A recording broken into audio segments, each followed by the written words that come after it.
Hello, hello, hello, and welcome to the Mystic Nerd Squad podcast. I'm your host, original Mystic Nerd, Kelly Meyerson, joined today by one of my very dear friends. And it's so much fun to be able to say that because it's absolutely the truth.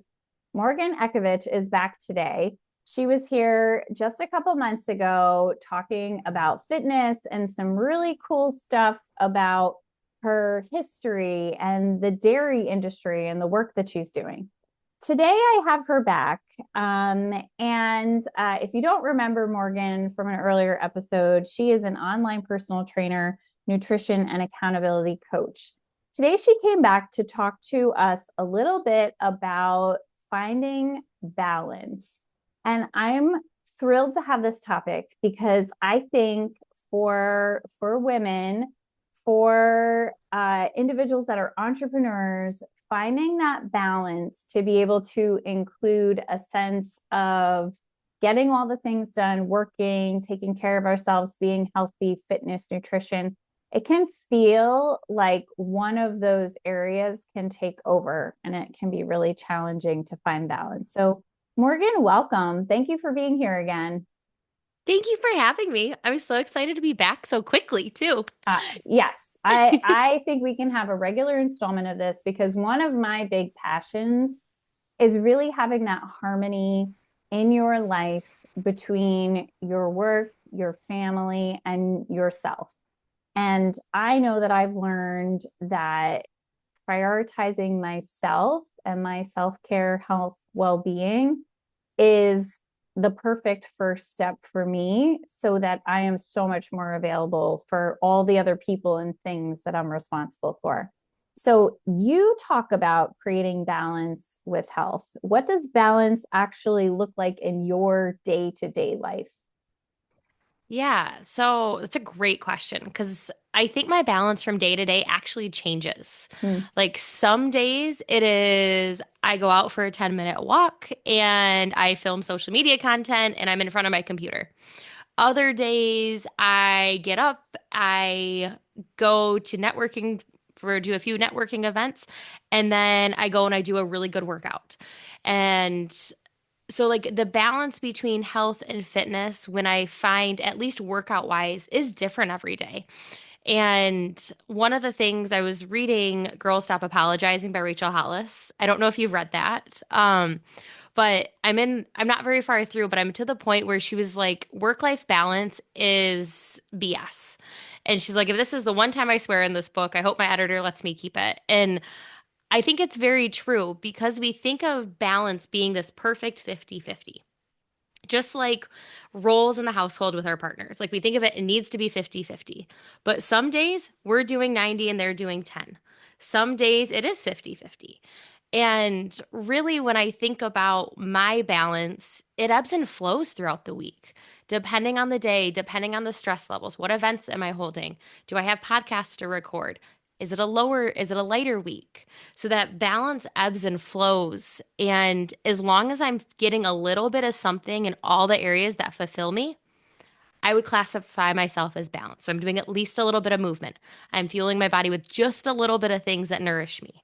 I'm getting a little bit better sleep than running on no sleep. I've managed my stress for even just 5 minutes, like the absolute bare minimum, and then having life happen. That's still balance because it's better than doing nothing. Hmm. I love that you say that. It's better than doing nothing. It makes me think of the phrase done is better than perfect. And I'm just going to have to say, like, personally, what I'd love to respond to is that I think for so many years, I avoided really committing to a fitness plan because it wouldn't be ideal or perfect. And I didn't even creatively think of like it doesn't have to be perfect. It could be like a little bit here and a little bit there, and that counts. And I really think that you helped me reframe looking at having an exercise and fitness plan that could flex and could fit in to my days. And it's so funny because I look at the schedule that I have and the workouts that I have planned, and I like, there's a little bit of me that's like, oh my gosh, if I don't do this, Morgan is going to see that I didn't do this. And then, you'll say something like simple like, well, would you like me to shift it to Tuesday or Wednesday instead? And I'm like, oh my God, I didn't even think that I could shift it to another day. It was like it's getting done or it's never getting done. You know what I mean? So I think it's so funny the way we get stuck in these thought patterns. And we definitely talked about that a little bit last time you were here.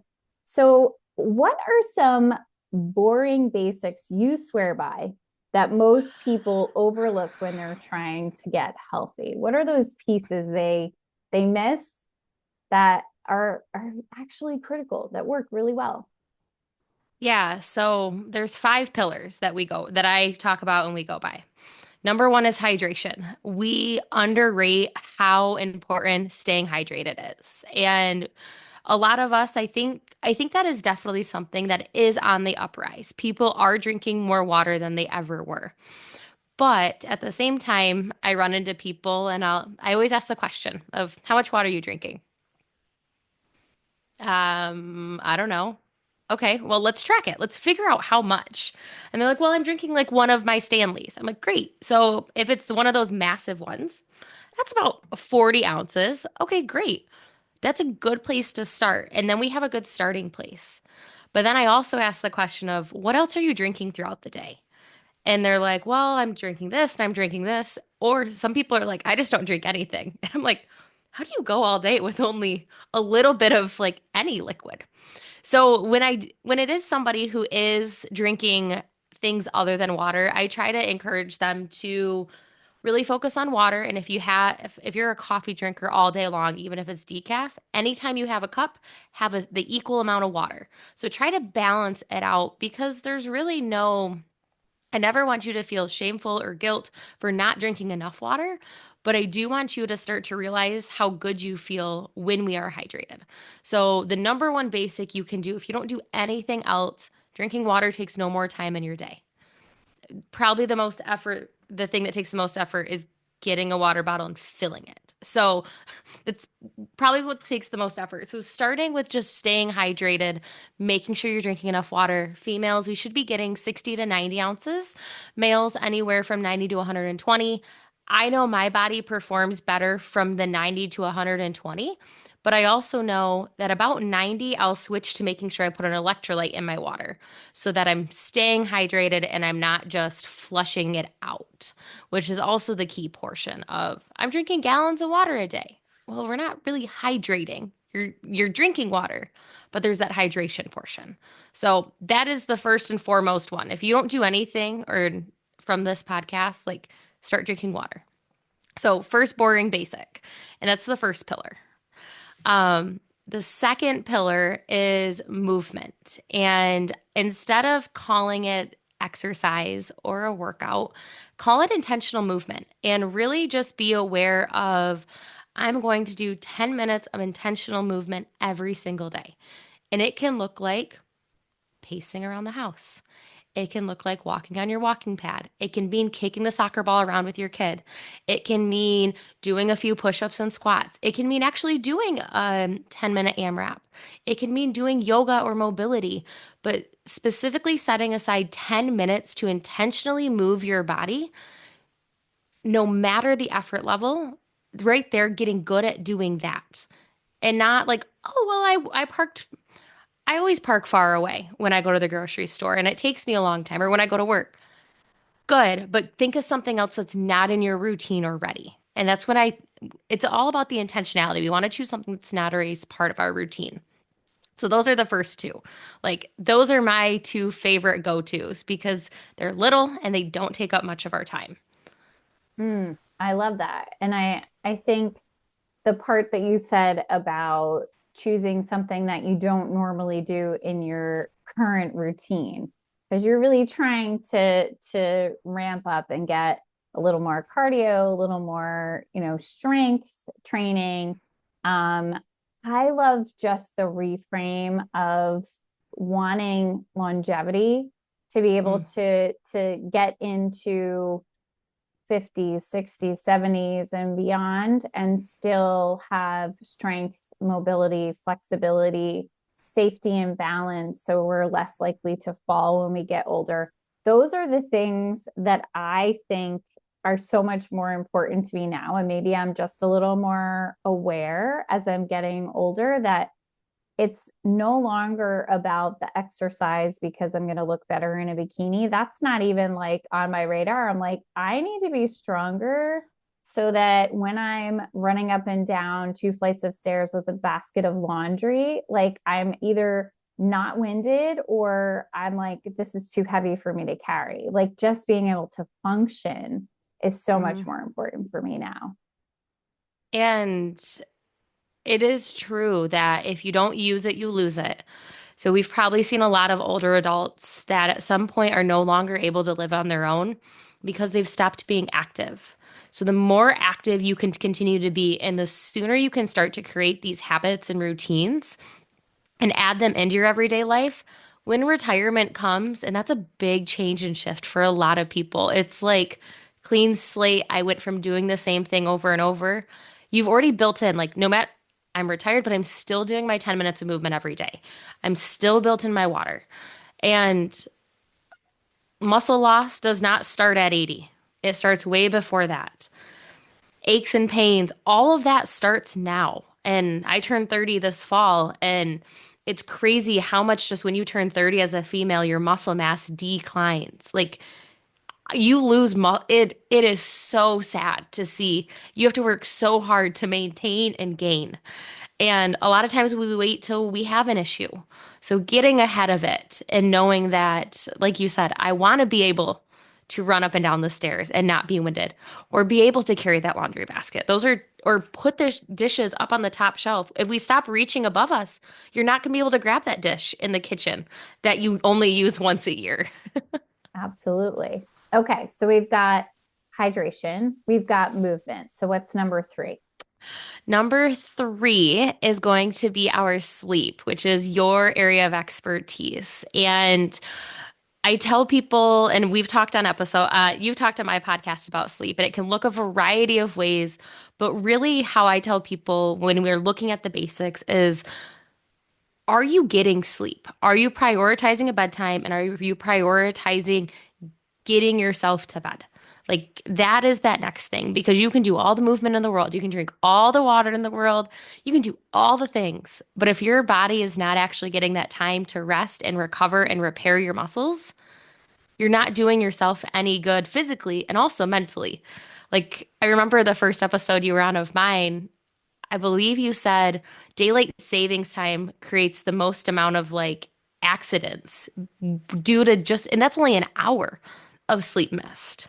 Mm-hmm. Accidents and heart attacks go up. Yes. Yeah, because people like it's just a little bit of lost sleep just goes, yeah. So I can't emphasize that enough. And I love the simplicity that you're approaching it with like just being aware, like what is your bedtime Hmm. and acknowledging the importance of sleep. I love that. I think that obviously we could talk more about that, but we have.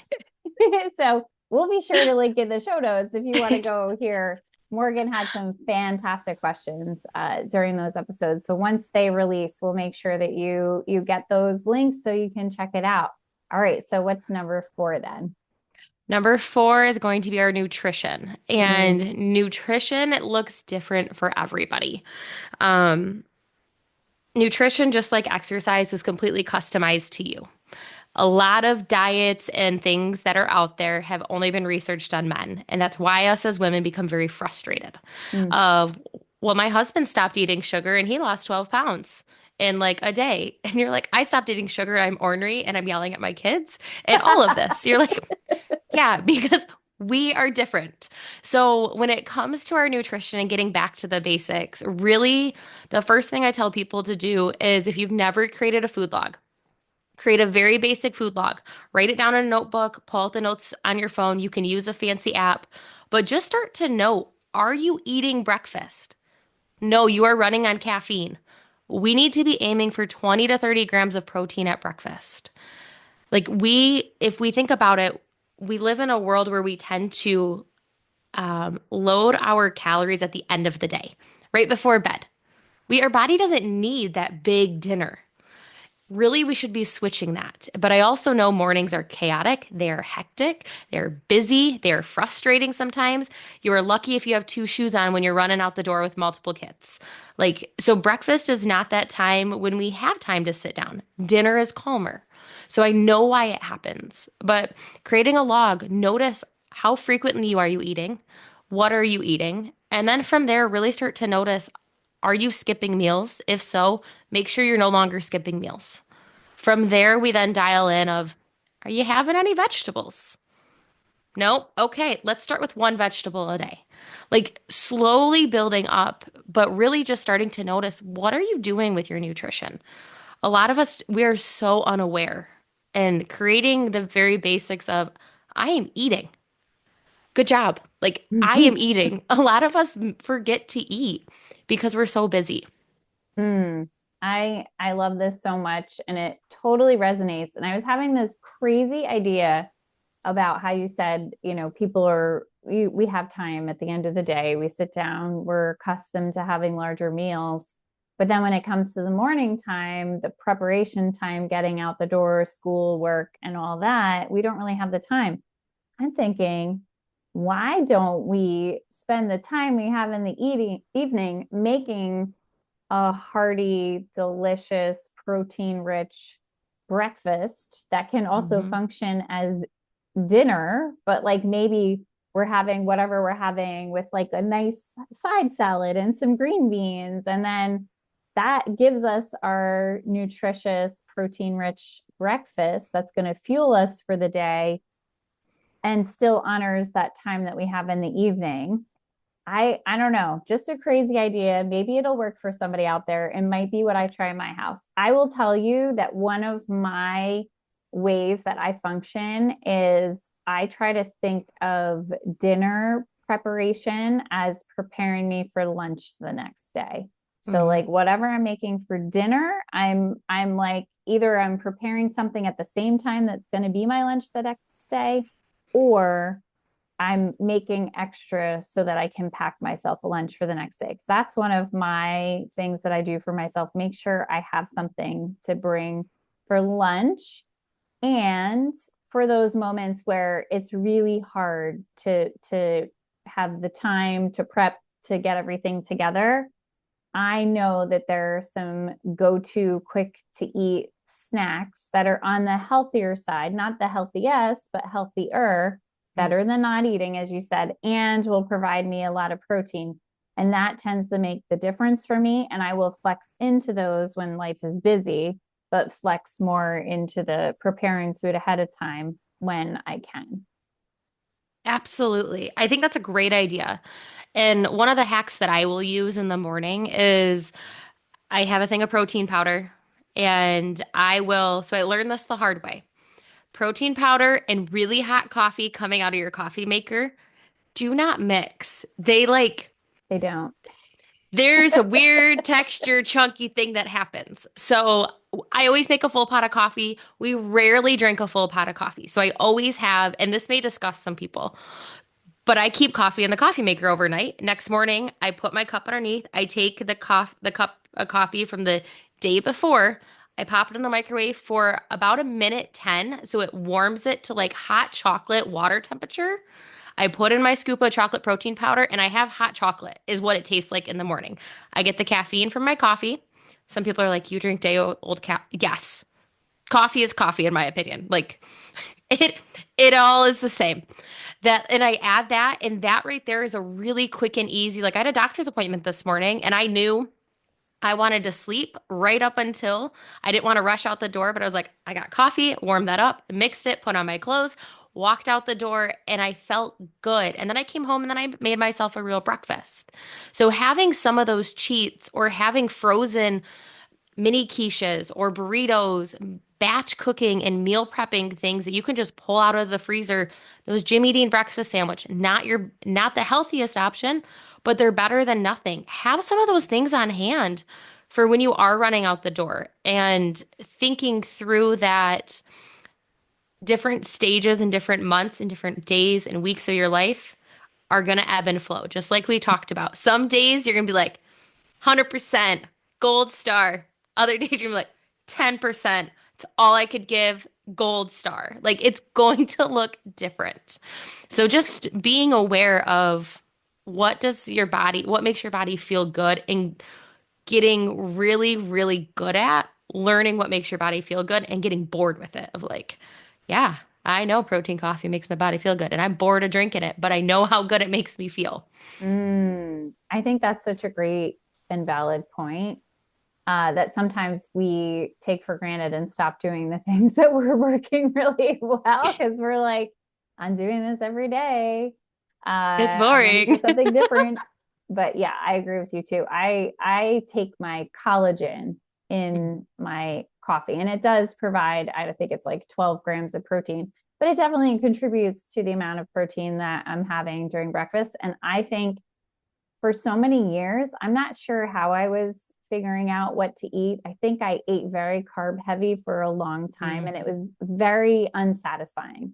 Like I was one of those kids, I'd have a granola bar in my locker in high school because I get starving at a certain point. mm, I really think it was just because I wasn't eating the things that were fueling my body. I feel like some of this food science is more current and wasn't happening back then. But the protein every part of my day is what makes a big difference. And sometimes going for that snack that has protein versus a snack that is a carbohydrate is making a big difference for me. absolutely. And it can be like, hey, I'm having a mini bag of Cheez-Its, but I'm also going to have a little beef stick.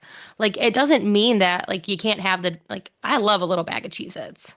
They're one of those things we don't have often, but when we do, I'm like, oh, but how can I pair this with something that's going to make me feel a little bit better more than just in the moment? And the collagen is perfect. It's a really great thing. And growing up, I was a cereal kid. We were cereal, Pop Tarts, granola bars, and if we all got ready and out the door on time, we could stop and get a donut on the way to school. We were carb kids. I don't know. And now I watch my nanny kids and I'll get them ready for breakfast in the morning sometimes and like it's oatmeal and but it's made with milk and sometimes there's bacon that it's still a little carb heavier, but they're more conscious of making sure there's littler sources of protein. And kids are different. They don't need the quantity in which we need at that breakfast, but it does come into play. The more carbohydrates we have, the more fast energy we have and the quicker we decline and are like half asleep by first period. Like Exactly. Exactly. I think that's so huge. And I think it's just like different phases and times in like breakfast history. Now we're more into like understanding and at one point the bacon and the eggs became the villain in the story, right? So it was like, mhm. no, no, no. And then it was like, all right, here comes ketogenic diet. We're going to go keto and we're going to eat all the eggs and the bacon. So it's Yes. like, And a block of cheese and a and a tub of block of butter. cheese. Oh my We're gonna do God. all of it. And you're Oh like, my God. moderation? I You don't okay? I don't know. I don't know if this reference is gonna land for you, but there was this woman, Susan Powder. Do you know who she is? And she No, I was don't like think this so. woman, and she was like this fitness guru. I think it was the 80s, maybe the early 90s. But she was like crazy about eating potatoes. Like this was like the potatoes were everything. I don't remember all the rest of what she did, but it was like they were just the butter and then it's the margarine and like no, the margarine is terrible for you. Let's go The back to the spray, butter, the spray. Like spray butter. I can't believe it's not butter. All to come around to like, you have to know for yourself what works for your body and Mhm. also what the old wives' tale of everything in moderation. Like if you're eating bacon every day, probably not a good thing. You'd be happier, but at least in my case, but not necessarily the best thing every single day. All right. So, what is number five then of the pillars? Is our stress. Mm, We are all stressed in different ways. We live and we carry busy as a badge of honor. And oh, I'm busy. Oh, I'm too busy. I'll get back to you. Oh, my schedule's really busy this week. And don't get me wrong, I fall into this. It is very hard not to. I don't know. I feel like I've been saying it forever. because I even say it with my nanny kids, we're like, wow, you guys are so busy with sports and all the things. They're like, I think it's just something that we use, but it's not really what we mean. Mm, Like, in the sense of we use busy. When I think of me being busy, I think of my schedule. I have a lot on my plate. Doesn't mean it's not all like bad things, but a lot of times I think we use busy as being a bad word. And for me, I think of busy as some days it's stressful and overwhelming, and some days it's great. I love a busy day. It makes me feel accomplished. It makes me feel amazing. I look back, I'm like, wow, look at all that crap I got done today. Like, we use busy. And I think a lot of us, like I said, we think of it as a bad thing. I'm so busy. I'm so overwhelmed. I'm so stressed. I'm so frustrated. Well, our stress levels are high. Well, when we're not drinking water, when we're not moving our bodies, getting outside, when we're not getting proper sleep, when we are not eating things that make our body feel good, our body and our brain, that stress level continues to rise. So it's really important that you have a few tools in your toolbox that can help you manage it. So one of the things that I've been seeing and we've actually tried in our household is if you're feeling anxious or you're feeling like there's some sort of like panic attack or like the panicky feeling, I think we all kind of know like okay, there's a lot overwhelm that. I was reading and I've seen a few people do it is taking an ice pack and putting it on your wrists and on your chest because that temperature change gets our brain from stopping thinking and kind of re-regulates us as we start to breathe. So having a tool like that of when that's accessible, it could even be an ice cube. Managing our stress in a way of just because my calendar shows it's an open day does not mean I have to fill it. mm, Like today was one of those days. I had an appointment this morning and I had this evening. In between, I knew what I wanted to do. I purposely did not put anything on the calendar. I filmed social media and I did my own thing. And it was a busy day, but it was a good busy, but it didn't look busy on the calendar. So for me, it's saying no to things, like mm, getting really good at saying no and not just because like I don't want to do it, but saying no because I know it's what I need. Because a lot of times you're like, oh, we got this trip and then this trip and then this trip. It's okay to say no to not go to the theater with friends on Friday. There will be another opportunity, but then we fall into the FOMO, fear of missing out, and then that can bring some stress. We have stress in a variety of ways, but having a few tools in your toolbox to help manage that when you're at work and the work just keeps piling. Okay, do we know how to prioritize the top three most important things that have to happen? Everything else will get done. What has to happen? Breathing techniques, like we talked about, like having tools in your toolbox because stress impacts us everywhere. It makes our gut unhappy. We end up on the toilet a little bit more. We sometimes, some of us overeat or some of us undereat depending on stress. Some of us become achy in our joints. Some of us don't sleep. We're up constantly, or we do fall asleep and then we're up again because that brain's moving and stress comes in. So it plays into all factors of our life. It goes into our relationships. When we're stressed, we snap. When we're not regulated, it's usually stress based. mm-hmm. Oh my gosh. I think this is such a huge topic and it's a very important pillar. And I love kind of taking that weight off of busyness as a bad thing and as like being busy is not inherently a bad thing Mhm. and making those choices and saying no. I think saying no, it is like one of the hardest things to do, especially, FOMO is for real. I sometimes like to talk about JOMO, which is the joy of missing out. Oh, I like that. This is probably like something that comes from introverts, like the joy of just having no plans, sitting on your couch. Look at you. You just even sat there and went like, just sitting on my couch, not having some place to be. Doesn't happen a lot, right? We're often over scheduling ourselves. So I would say it's also finding the balance between all of those things and making sure that there's some fun in your day. Like life doesn't have to all be work. And a lot of us are very easily drawn towards work Mhm. and getting things done and being productive. And I also think there's so much about society that rewards and expects a high level of productivity and moving towards that next goal, that next job, that next thing, that next mile marker that says you're achieving in your life. So I think removing the necessity to follow a certain path or be a certain way, and instead thinking about what lights you up, what makes you happy, what brings you joy. Some people love to be busy and that brings them joy. Some Mhm. people love a date with their couch and a blanket and a cup of tea and their favorite TV show. I might be talking about myself, it might be somebody else. I personally like And both. I like having plans and I like having no plans. I like having plans that get Mhm. canceled. I like surprise plans. A little bit of variety there.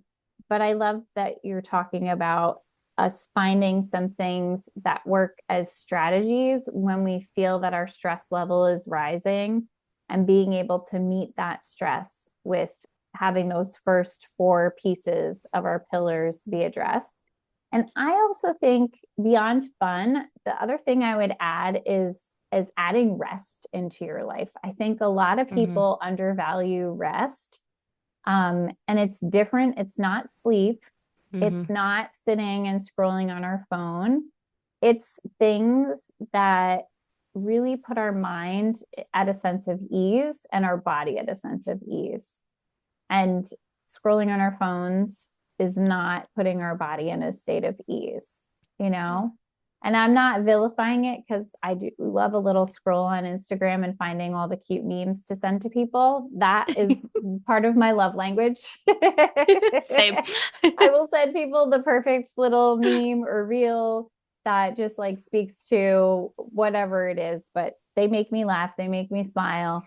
I find that enjoyable, but rest is something completely different from that. And I think a lot of Mhm. people don't use rest in that way. And I think it can be a superpower, choosing to rest and not saying no to plans because only when you can't actually do it because you're busy and plan for something else. Mhm. Your plans could be resting, and that's okay. Absolutely. I love that. And you're right. Rest is different than sleep. And I think a lot of times we don't rest because, oh, I sleep. That's when I get my rest. You may see them as the same thing. Some of you listening may, but really think of them as different. And I did an episode on my podcast. It was, I'm forgetting the name. It was something like you can either unplug to unwind or you can plug in to unwind. And essentially, the concept was a lot of us, when we unwind at the end of the day, we do exactly what you said. We scroll on our phone, we watch TV, we plug into something else. Whereas we plug into something else that's really not making us, that's not calming us necessarily. So in that episode, I talked about journaling, coloring, painting, taking a class, like a hobby class. That's still restful. Like if you're learning a new skill, maybe you're learning how to play a musical instrument. For me, it's hanging in my hammock. Like I hung out in my hammock all day today and I worked and it was so restful, even though I was working. It was like that perfect balance. And having some of those tools and those things that you're like, oh, I really enjoy reading, and reading makes me, and now that it's getting warmer, maybe it's sitting outside on your patio, reading for 10 minutes, or just walking around looking at all the stuff you may need to do in your garden, or look out how great your garden is because you work so hard all weekend, barefoot, grounding yourself to the earth, and that right there could be your rest. Like maybe it's calling a friend and checking in and having a conversation. It looks different to each of us. We all get recharged in different ways, but having that restful time is so important. I love that you brought that up. Yeah. And those are some great suggestions. The grounding is super great. And I also think this time of year, it's springtime, flowers are blooming, trees are blooming. You can really start to appreciate our Yeah. environment shifts, the whole landscape, the colors change, and it's so nice to enjoy that, and not miss out. Mhm. That I mean, we can miss out on those kinds of things, those present moment opportunities to enjoy what we currently have, the miracle of our lives today. Mhm. I always think about that. It's like one of my crazy thoughts that I have is what is happening today, or what do I have, or who is with me today that was once something that I prayed for, that I hoped for, Mhm. that I wished for, that I dreamed about. Like, you have live miracles in your life today, and just stopping to appreciate and think about that, I think, is a great way to one, reduce stress, because you get into a state of appreciation, gratitude Mhm. over, what's not happening or what you need. And I think it's just a beautiful practice to just be mindful.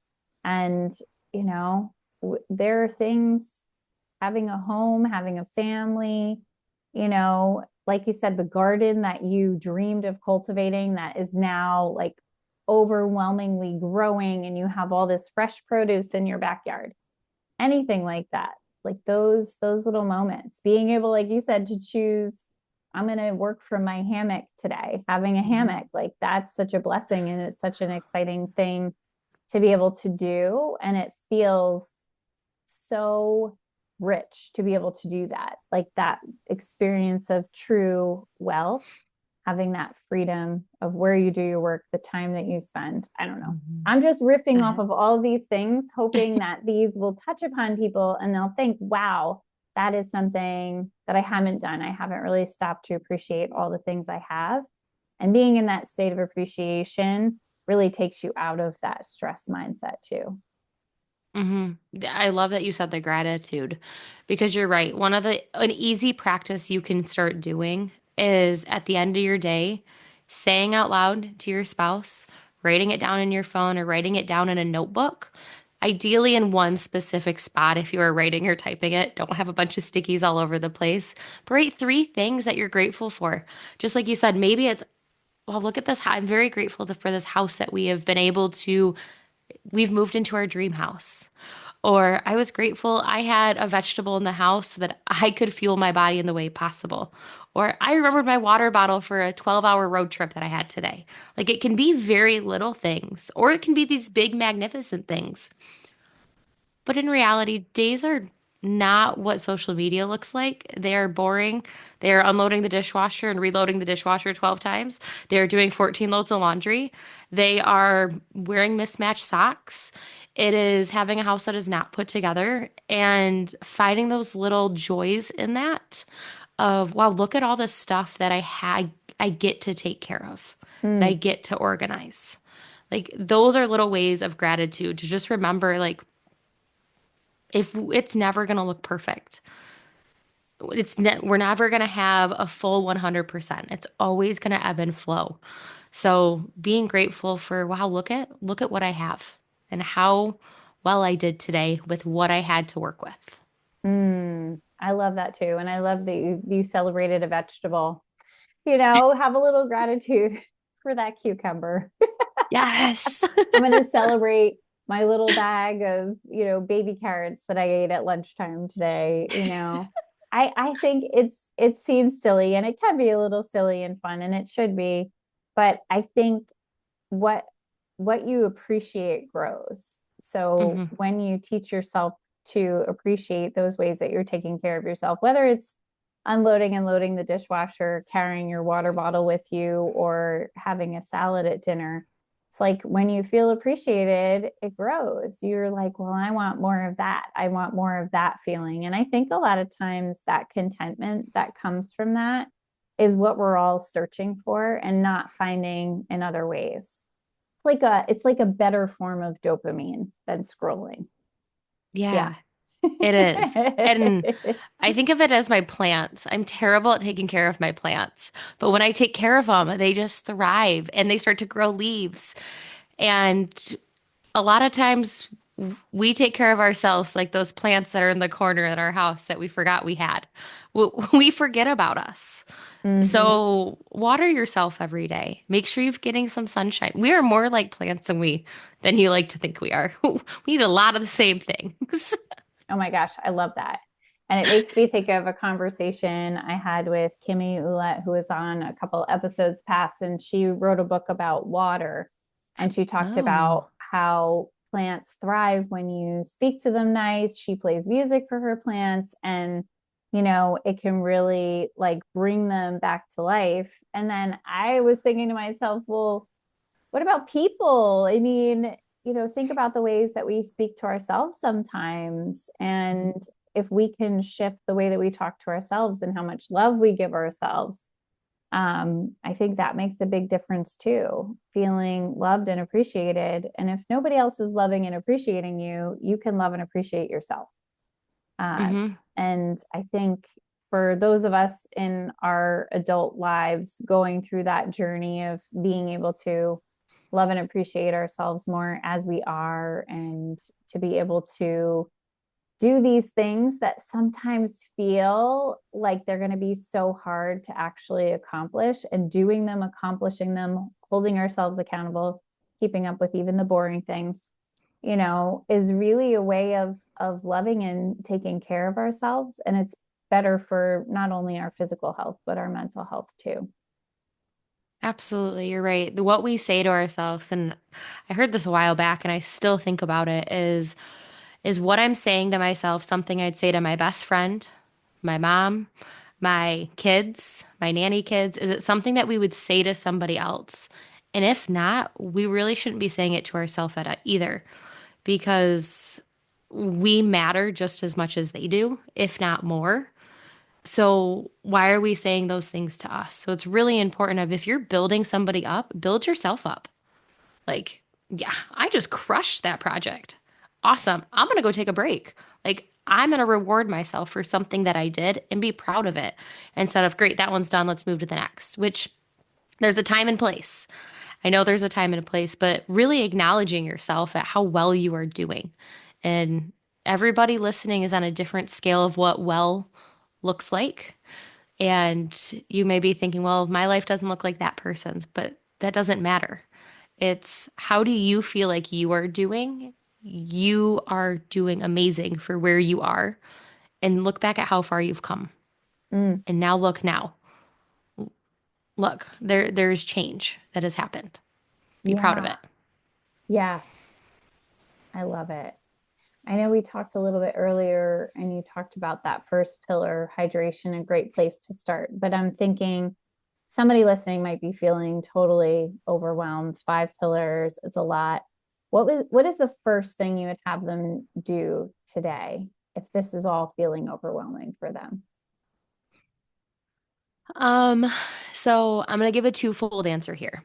So first thing is if you are not doing some sort of gratitude practice on a weekly or daily basis, I highly recommend starting there. Because if you've not read the book The Gap in the Gain by Dan Sullivan, I believe. I haven't quoted the book in a while. It is a phenomenal book and it's a must read for everybody. It's all about looking back at how far we've come and acknowledging the small wins in life and not just waiting for those big championship moments. So, if you are not doing anything else, I highly recommend starting there because our mindset is going to be the hardest to tackle. Mm, We think it's nutrition, we think it's exercise. It's our lovely minds. Our minds are the hardest. If you're like, Morgan, I'm already doing that, I want something more tangible, more health and fitness wise, start with the water. Making sure you're drinking water. And then if you've tackled that, move your way up the pillars exactly in the order we talked about. Move your way up. I kind of did them in that order for a reason because some of you listening will be like, I got the water down. Now what? Go back, re listen to the order that we talked about them in.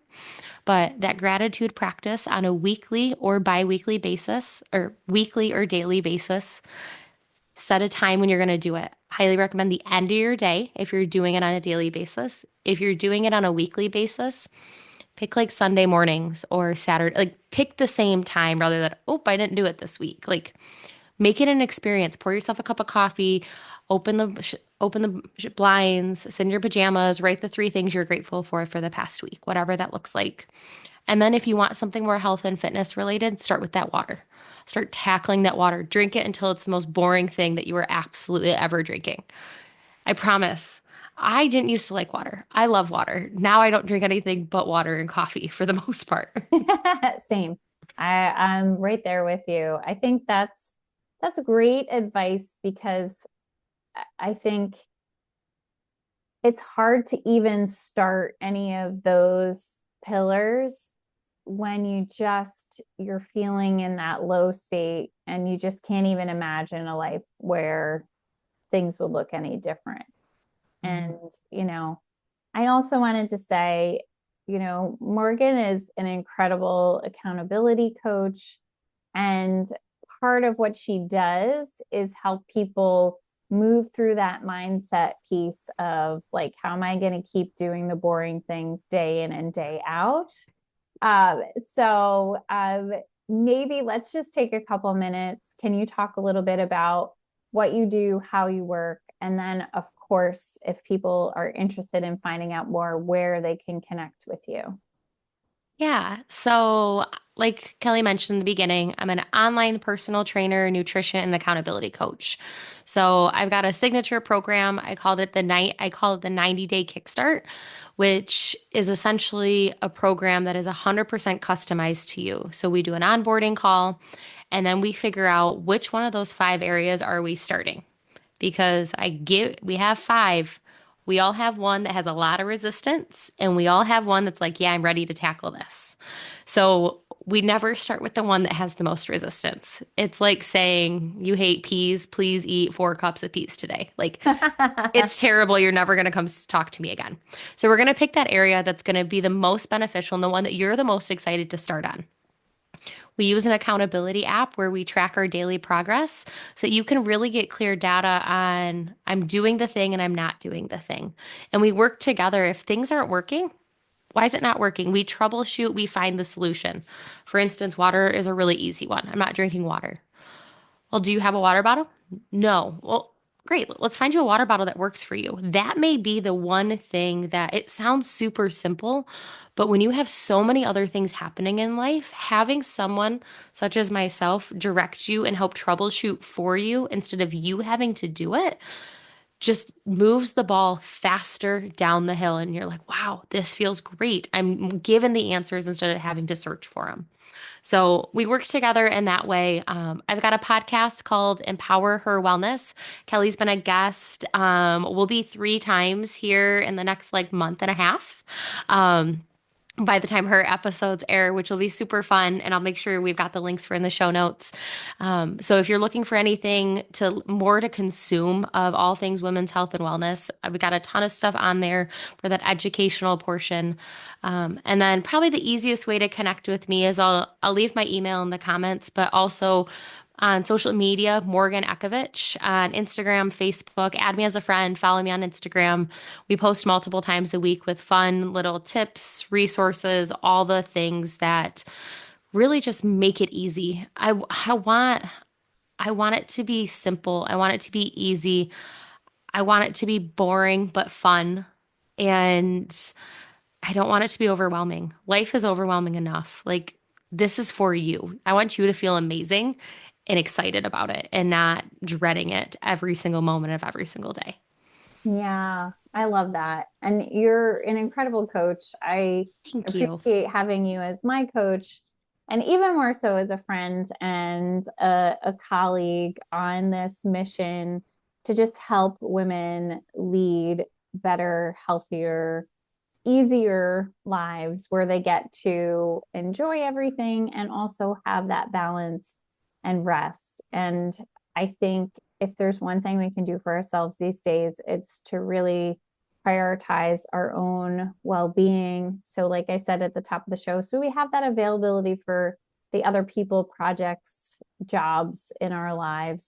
So I really thank you for all the strategies and ideas that you offered today. Make sure that you share this podcast with someone who you think really needs this. or just share it with a friend and say, hey, let's be accountability partners and let's tackle these 5 pillars that we learned about from Morgan today. And let's really take control of our health and well being in 2025. I want to thank you again, Morgan, for being here. Any last pieces of advice for the listener? Thank you so much again for having me. No, just go back, pick one thing from today. Like we did talk about a lot, we always do. Like whether it's this episode or any episode, focus on just one, keep it simple, and build on there. Yeah, I agree with you. All right, everyone. Thank you for being here all the way to the end of the podcast. Be sure to like, share, subscribe, and follow Morgan and myself. And we look forward to seeing you on the next episode. Bye for now.